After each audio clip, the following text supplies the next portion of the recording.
स्वागत। आज हम इंडियन पॉलिटी का वो हिस्सा उठा रहे हैं जो कॉम्पिटिटिव एग्जाम्स की तैयारी करने वालों को अक्सर थोड़ा परेशान करता है। क्रोनोलॉजी। हाँ, क्रोनोलॉजी। यूजीसी नेट हो, स्टेट पीसीएस या यूपीएससी, आप कोई भी पेपर उठा लें, यूनिट 7 से जुड़े कालानुक्रम पर आधारित सवाल तो मिल ही जाएंगे। और ये सवाल सिर्फ रटने से हल नहीं होते। कॉन्स्टिट्यूशनल बॉडीज, कमीशंस और ऑफिसेज के अध्यक्षों का क्रम पूछकर एग्जामिनर असल में आपकी एनालिटिकल अंडरस्टैंडिंग को टेस्ट कर रहा होता है। बिल्कुल। तो आज का हमारा मिशन यही है। हमारे पास जो स्रोत हैं, उनकी मदद से हम इन प्रमुख कार्यालयों के कालानुक्रम को सिर्फ देखेंगे नहीं, बल्कि उसके पीछे के कॉन्टेक्स्ट को भी समझेंगे। सही कहा आपने। हम ये जानने की कोशिश करेंगे कि ये सिर्फ तारीखें और नाम है या फिर भारत के संस्थागत विकास की एक पूरी कहानी। ये कहानी ही है। बिल्कुल, भारत के लोकतंत्र की कहानी। तो चलिए इस कहानी के किरदारों और उनके समय को समझना शुरू करते हैं। हमारा लक्ष्य ये होगा कि इस चर्चा के बाद मल्टीपल चॉइस क्वेश्चंस और स्टेटमेंट बेस्ड सवाल आसान लगने लगें। ठीक है, तो कहानी की शुरुआत करते हैं लोकतंत्र के मंदिर यानी संसद से। सबसे पहले बात करते हैं राज्यसभा के। यहाँ डेप्यूटी चेयरमैन का पद बहुत महत्वपूर्ण है। जी। तो स्रोतों के अनुसार पहले डेप्यूटी चेयरमैन एस.वी. कृष्णमूर्ति राव थे 1952 से 1956 तक। और ये वो दौर था जब भारत की संसदीय परंपराएं अभी बन ही रही थीं। डेप्यूटी चेयरमैन का काम ये सुनिश्चित करना होता है कि सदन की कार्यवाही नियमों के अनुसार चले, खासकर जब चेयरमैन, जो भारत के उपराष्ट्रपति होते हैं, वो मौजूद ना हो। बिल्कुल सही।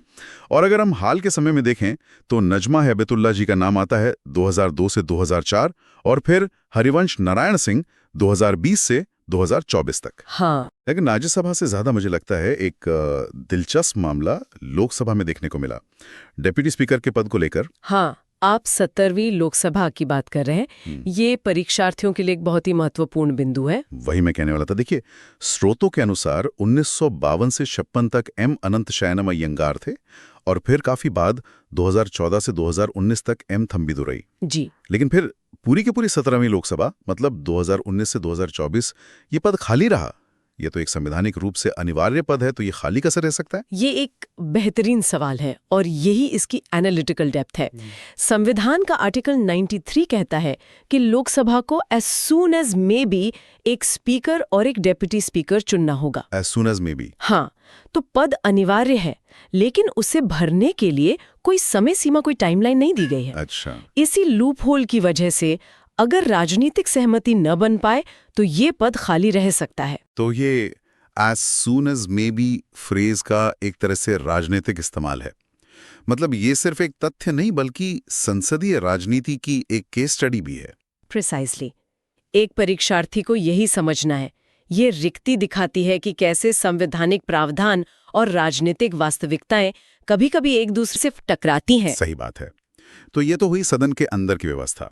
अब उन संस्थाओं पर आते हैं जो इस पूरी व्यवस्था पर बाहर से नजर रखती हैं, चेक्स एंड बैलेंसेस का काम करती हैं। और इस लिस्ट में सबसे पहला और सबसे शक्तिशाली नाम है भारत का चुनाव आयोग। इलेक्शन कमीशन ऑफ इंडिया, भारतीय लोकतंत्र की नींव। बिल्कुल। हमारे स्रोत बताते हैं कि भारत के पहले chief election commissioner CEC Sukumar Sen थे 1950 से 1958 तक। उन्होंने दुनिया के सबसे बड़े लोकतंत्र में पहले 2 आम चुनाव करवाए, जो अपने आप में एक चमत्कार था। बिल्कुल। लेकिन एक नाम है जो भारतीय चुनावों का पर्याय ही बन गया, टी.एन. शेषन, 1990 से 1996। हाँ, टी.एन. शेषन। उनके कार्यकाल को इलेक्टोरल रिफॉर्म्स का युग कहा गया है।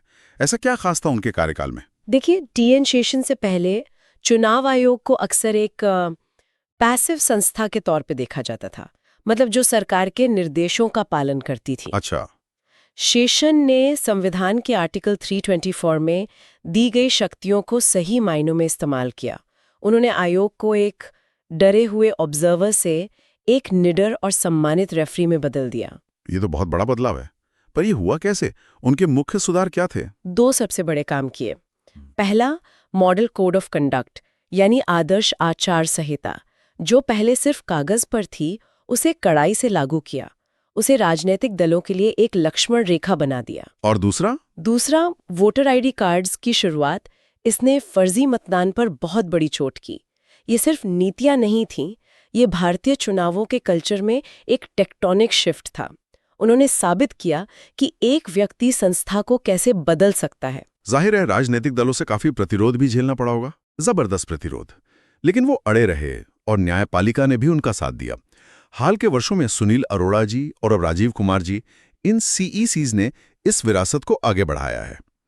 तो जिस तरह इलेक्शन कमीशन चुनावी पारदर्शिता का प्रहरी है, उसी तरह एक और संवैधानिक प्रहरी है जो देश के खजाने की रखवाली करता है, controller and auditor general CAG. The guardian of the public purse. बिल्कुल, जनता के पैसे का संरक्षक।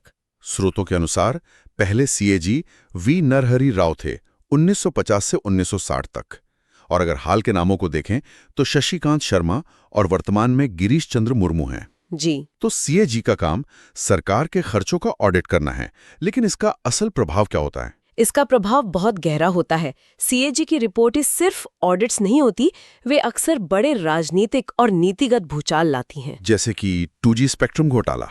बिल्कुल, 2G स्पेक्ट्रम हो या कोयला ब्लॉक आवंटन का मामला, ये सब सीएजी की रिपोर्ट के बाद ही राष्ट्रीय स्तर पर बड़े मुद्दे बने। सीएजी संसद की पब्लिक अकाउंट्स कमेटी के फ्रेंड, फिलोसोफर और गाइड के रूप में काम करता है। अच्छा, ये बहुत महत्वपूर्ण है। अभी तक हमने जिन संस्थाओं की बात की, चुनाव आयोग, सीएजी, ये सब कॉन्स्टिट्यूशनल बॉडीज हैं। हाँ, जिनका जिक्र सीधे संविधान में है। लेकिन कुछ संस्थाएं अलग प्रकृति की भी होती हैं, है ना? बिल्कुल, और ये अंतर समझना परीक्षा के लिए बेहद जरूरी है। कई संस्थाएं संसद के कानून यानी एक्ट ऑफ पार्लियामेंट द्वारा बनाई जाती हैं। उन्हें हम स्टैट्यूटरी बॉडीज कहते हैं। आप national human rights commission NHRC की बात कर रही हैं? जी। हमारे स्रोत बताते हैं कि ये 1993 में बना और इसके पहले अध्यक्ष न्यायमूर्ति रंगनाथ मिश्र थे। तो इसका संवैधानिक संस्था से मुख्य फर्क क्या है? मुख्य फर्क उनकी शक्ति और स्वायत्तता का स्रोत का है। कॉन्स्टिट्यूशनल बॉडी अपनी शक्ति सीधे संविधान से लेती है, उसे बदलना बहुत मुश्किल है, जबकि स्टैट्यूटरी बॉडी की शक्तियां उस कानून से आती हैं जिसके तहत उसे बनाया गया है। संसद उस कानून में बदलाव कर सकती है। अच्छा, तो NHRC की प्रकृति ज्यादातर सिफारिशी यानी रेकमेंडेटोरी है। हाँ, बिल्कुल। और कॉन्स्टिट्यूशनल और स्टैट्यूटरी के अलावा एक और श्रेणी है, एडवाइजरी बॉडीज, जैसे कि law commission of India. Law commission? एकदम सही। ये एक non constitutional, non statutory body है। इसे सरकार एक एग्जीक्यूटिव रेजोल्यूशन के जरिए समय समय पर गठित करती है ताकि ये देश के कानूनों में सुधार के लिए सलाह दे सके। इसके पहले अध्यक्ष MC सीतलवाड़ थे 1955 से 58 तक। ये तो बहुत बड़ा नाम है। बहुत बड़ा। वो भारत के पहले और सबसे लंबे समय तक सेवा देने वाले अटॉर्नी जनरल भी थे। अच्छा। हाँ, तो उनका इस आयोग का पहला अध्यक्ष बनना दिखाता है कि शुरुआती दौर में भारत सरकार कानूनी सुधारों को कितनी अहमियत देती थी। इसकी रिपोर्ट्स का अकादमिक और न्यायिक जगत में बहुत सम्मान है। ठीक है, तो कानूनी सलाह से अब देश की आर्थिक धुरी पर आते हैं, जहां केंद्र और राज्यों के बीच वित्तीय संबंधों की रूपरेखा तय होती है। Finance commission of India. हाँ, और इससे ज्यादा महत्वपूर्ण कुछ नहीं है। आर्टिकल 280। हर 5 साल में राष्ट्रपति द्वारा गठित की जाने वाली ये संस्था भारत के फिस्कल फेडरलिज्म यानी वित्तीय संघवाद की जान है। हमारे पास इसके अध्यक्षों की एक लंबी सूची है। पहले अध्यक्ष KC नियोगी थे, फिर K संथानम, YB चौहान जैसे कई बड़े नाम आए।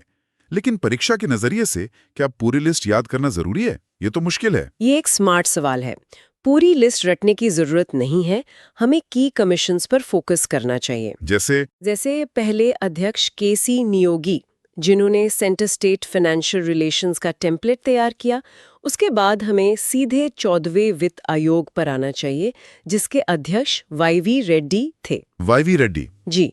उनकी सिफारिशें एक गेम चेंजर थीं। गेम चेंजर कैसे? उन्होंने ऐसा क्या किया था? उन्होंने केंद्रीय करों मतलब सेंट्रल टैक्सेस में राज्यों की हिस्सेदारी को 32% से बढ़ाकर सीधे 42% करने की सिफारिश की। एक मिनट, 32 से सीधा 42%? हाँ, 10% का जंप। ये भारतीय इतिहास में सबसे बड़ी सिंगल जंप थी। ये सिर्फ एक नंबर नहीं था, इसने राज्यों को वित्तीय रूप से कहीं ज्यादा ताकत और स्वायत्तता दी। It was a fundamental power shift in favor of the states. वाह, ये तो सच में बहुत बड़ा बदलाव था। और अब 15वें वित्त आयोग की सिफारिशें चल रही हैं, जिसके अध्यक्ष NK सिंह हैं। बिल्कुल।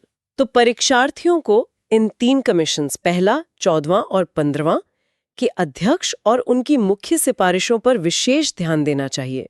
यही एनालिटिकल अप्रोच है। सही बात है। फाइनेंस कमीशन तो हमेशा से रहा है, लेकिन 2015 में भारत की आर्थिक योजना और नीति निर्माण की सोच में एक और बहुत बड़ा बदलाव आया। जब 65 साल पुराने प्लानिंग कमीशन को भंग करके नीति आयोग बनाया गया। हाँ, ये बदलाव क्यों जरूरी था? ये बदलाव भारत की बदलती अर्थव्यवस्था को दर्शाता है। इसे ऐसे समझिए, प्लानिंग कमीशन दिल्ली में बैठा वो हेड शेफ था जो पूरे देश के लिए एक ही मेन्यू तय करता था। मतलब एक टॉप डाउन अप्रोच थी। बिल्कुल।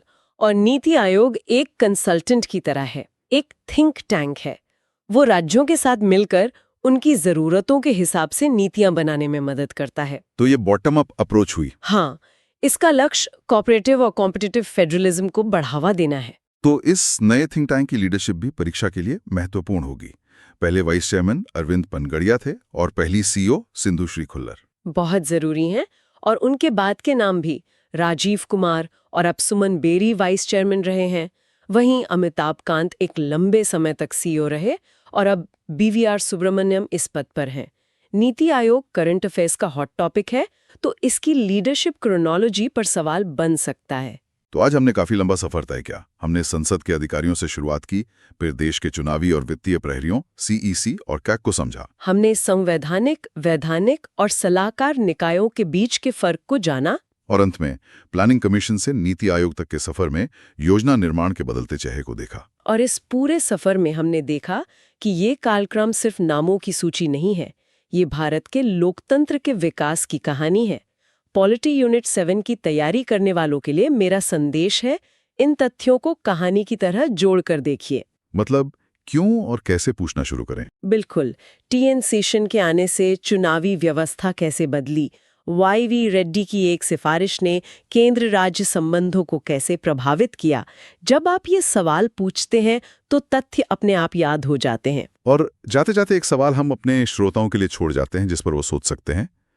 क्या इन पदों और आयोगों का कालक्रम केवल व्यक्तियों के बदलने की कहानी है, या ये भारत की प्रशासनिक और राजनीतिक प्राथमिकताओं में हो रहे गहरे बदलावों का भी संकेत देता है? और क्या प्लानिंग कमीशन से नीति आयोग तक का सफर सिर्फ नाम का बदलाव था, या ये सहकारी संघवाद की दिशा में एक वास्तविक जमीनी बदलाव की शुरुआत?